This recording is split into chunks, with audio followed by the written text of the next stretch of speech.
कभी ये ख्याल आया है कि मृत्यु के बाद आखिर होता क्या है? हमारा अगला जीवन, हमारा अगला जन्म, ये तय कैसे होता है? ये एक ऐसा सवाल है जो हजारों सालों से हम सबको सोचने पर मजबूर करता रहा है। तो आज हम इसी गहरी पहेली की परतों को खोलने वाले हैं और एक ऐसे सिद्धांत को समझने की कोशिश करेंगे जो इन सबको एक साथ जोड़ता है। अब देखिए, असली उलझन यहीं से शुरू होती है। जब हम अपने प्राचीन ग्रंथों को देखते हैं तो हमें अगला जन्म तय होने के बारे में 3 अलग-अलग बातें मिलती हैं। और सबसे मजेदार बात यह है कि पहली नजर में ये तीनों बातें एक दूसरे को काटती हुई लगती हैं। तो फिर सच क्या है? आखिर ये पहेली है क्या? तो देखिए, इस सफर में हम क्या-क्या समझने वाले हैं। सबसे पहले हम इस पहेली को ही ठीक से समझेंगे। फिर हम जानेंगे कि हमारे अंतिम विचार में कितनी ताकत होती है, सूक्ष्म शरीर का क्या राज है और मृत्यु की घाटी किसे कहते हैं।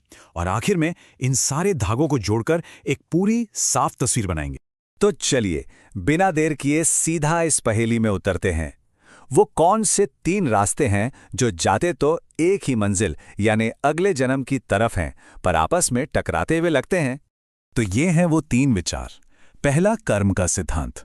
ये कहता है कि हमने अपनी पूरी जिंदगी में जो भी अच्छे बुरे काम किए हैं, उनका पूरा हिसाब किताब हमारा अगला शरीर तय करेगा। दूसरा है अंतिम विचार का सिद्धांत, जो कहता है कि पूरी जिंदगी छोड़ो, बस वो आखिरी पल, आखिरी सोच ही सब कुछ तय कर देती है। और तीसरा है तृण जलुका न्याय, यानी एक कीड़े का नियम, जो कहता है कि आत्मा एक शरीर तब तक नहीं छोड़ती जब तक उसे अगले शरीर का ठिकाना मिल न जाए। तो सच क्या है? जिंदगी भर के कर्म, एक आखिरी पल, या फिर ये एक लगातार चलने वाली प्रक्रिया है? अच्छा, इस गुत्थी को सुलझाने के लिए आइए दूसरे सिद्धांत से शुरू करते हैं, यानी अंतिम विचार की शक्ति।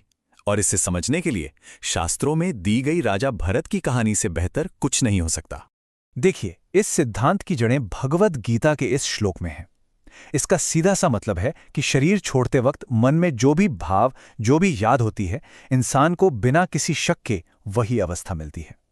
ये एक बहुत ही पावरफुल आइडिया है, इसे ध्यान में रखिएगा। इसी बात को आसान शब्दों में कहते हैं अंतमति सो गति। मतलब जैसी आखिरी सोच होगी वैसी ही अगली गति होगी, अगला जीवन होगा।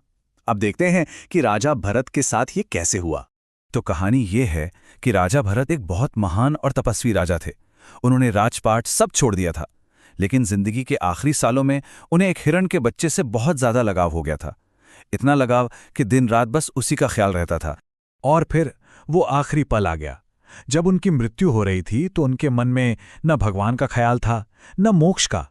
उनका पूरा ध्यान बस उस हिरण की चिंता में लगा हुआ था कि मेरे बाद इसका क्या होगा।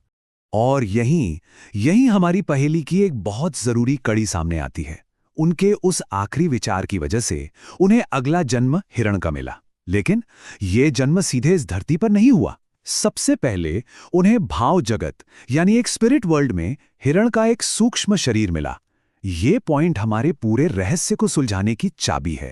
तो चलिए, ये भाव जगत और सूक्ष्म शरीर का जो कॉन्सेप्ट है, इसे थोड़ा और समझते हैं, क्योंकि यहीं आकर हमारे वो तीनों आपस में टकराते हुए सिद्धांत एक साथ मिलने लगते हैं। तो ये भाव जगत क्या है? देखिए, ये कोई फिजिकल जगह नहीं है। ये एक आध्यात्मिक, एक नॉन फिजिकल दुनिया है। मृत्यु के ठीक बाद आत्मा किसी माँ के गर्भ में जाने से पहले सबसे पहले यहीं पहुंचती है, और यहीं पर उसे अपने कर्म और आखिरी सोच के हिसाब से एक सूक्ष्म यानी सटल बॉडी मिलती है। इसी विचार को और मजबूत करने के लिए महाभारत से एक और जबरदस्त उदाहरण लेते हैं, गुरु द्रोणाचार्य का। वो कुरुक्षेत्र के मैदान में एक योद्धा थे, पर अंदर से एक ऋषि थे।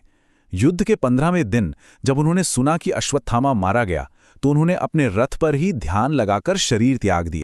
और उस पल श्री कृष्ण और युधिष्ठिर जैसे लोग, जिनके पास दिव्य दृष्टि थी, उन्होंने साफ देखा कि द्रोणाचार्य की आत्मा ने तुरंत अपने असली यानी भारद्वाज ऋषि के सूक्ष्म रूप को धारण कर लिया और अपने लोक की ओर चली गई। ये घटना भी यही बताती है कि एक फिजिकल शरीर छोड़ने और दूसरा पाने के बीच एक सूक्ष्म शरीर की स्टेज जरूर आती है। लेकिन ये सूक्ष्म शरीर मिलता कैसे है? मतलब शरीर छोड़ने के बाद होता क्या है? इस पूरी प्रक्रिया को महान दार्शनिक शंकराचार्य ने एक बहुत ही सुंदर तरीके से समझाया है। उन्होंने कहा है कि मृत्यु की प्रक्रिया एक गहरी घाटी को पार करने जैसी है। ये अनुभव काफी हद तक गहरी नींद, जिसे सुषुप्ति कहते हैं, या गहरी समाधि जैसा होता है, जहां हमारी बाहर की दुनिया से चेतना पूरी तरह हट जाती है। इस घाटी में घुसते ही आत्मा कुछ समय के लिए अपने सोर्स यानी ईश्वर में जाके मिल जाती है, विलीन हो जाती है। लेकिन यहाँ एक बहुत जरूरी बात है, ये विलय मैं के भाव के बिना होता है। मतलब वो जो एक व्यक्तिगत पहचान होती है वो कुछ देर के लिए खत्म हो जाती है। लेकिन ये शांति की अवस्था हमेशा के लिए नहीं होती। जीव की जो अधूरी इच्छाएं और संस्कार होते हैं वो उसे फिर से बाहर की ओर खींचते हैं। उसका मन ईश्वर से दूर भटकने लगता है, और जैसे ही ऐसा होता है उसकी पूरी जिंदगी के कर्मों का हिसाब सामने आकर खड़ा हो जाता है, और यही हिसाब उसके अगले शरीर की नींव रखता है। तो अब हमारे पास पहेली के सारे टुकड़े आ चुके हैं। अब बस इन्हें सही जगह पर रखकर पूरी तस्वीर को समझने की देर है। चलिए देखते हैं कि ये तीनों विचार कैसे एक साथ फिट होते हैं। तो देखिए, ये पूरी प्रक्रिया कैसे काम करती है। ये तीनों सिद्धांत एक दूसरे के दुश्मन नहीं, बल्कि एक ही सफर के अलग अलग पड़ाव हैं।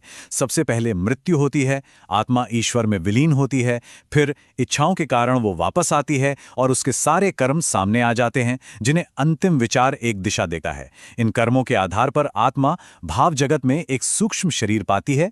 यही है तृण जलु का न्याय, मतलब अगला ठिकाना पहले से तय हो गया, और आखिर में उसी सूक्ष्म शरीर के आधार पर उसे इस दुनिया में एक फिजिकल शरीर मिलता है।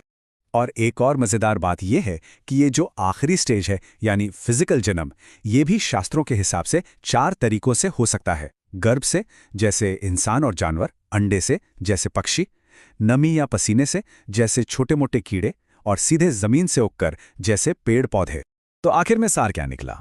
सार ये है कि कर्म, अंतिम विचार और कीड़े का नियम ये कोई अलग अलग बातें नहीं हैं। ये एक ही सिस्टमैटिक प्रक्रिया के अलग अलग हिस्से हैं। ये यात्रा ईश्वर से होकर गुजरती है, कर्म उसे एक आकार देते हैं, और नतीजा हमेशा एक फिजिकल शरीर मिलने से पहले एक सूक्ष्म शरीर मिलना होता है। ये सब जानने के बाद एक बहुत बड़ा सवाल हमारे सामने आकर खड़ा हो जाता है।